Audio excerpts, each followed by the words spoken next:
আহকচোন চাওঁ আজি দুপৰীয়াৰ সাজতনো কি আছে, কি ৰান্ধিম ভাবোঁতে এই ভেদাইলতা ডালৰ ফালে চকু গ'ল। ভাবিলোঁ আজি ইয়াকে খাওঁ। তো ছিঙি ল'লোঁ কেইটামান পাত, আৰু মই ছিঙবা হওঁতে একাটাৰ পাত দেখছিনে পিছে আহিছে একদম। আৰু দেউতাকৰ আজি গাটো বেয়া, সেইকাৰণে অফিচ যোৱা নহ'ল, আৰু দুয়োটাই মালিচ কৰাত লাগি গৈছে একদম পূৰা। ভাল বদমাছ যিমান ভালো সিমান দেই কিন্তু। আৰু এয়া দালি অলপকৈ বহাই দিছোঁ হাজবেণ্ডলৈ, গা বেয়া বাবে আমাৰ কাৰণে ৰাজমাহ আছে। আৰু এয়া এই নৰসিংহৰ পকৰা বাৰু খায়নে এনেকৈ, আমি প্ৰায় খাই থাকোঁ, ঘৰতে মানে গছ আছে। আৰু এয়া ভেদাইলতাখিনি মচুৰ দাল জ্বলা এটা নিমখ দি মিক্সিত মাৰি ল'লোঁ, আৰু এনেকৈ বৰা বনালোঁ। বৰা এনেকৈ খাই বহুত টেষ্ট লাগে।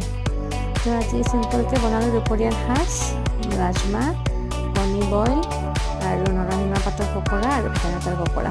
কেনেকুৱা লাগিল ক'ব দেই ভিডিঅ'টো।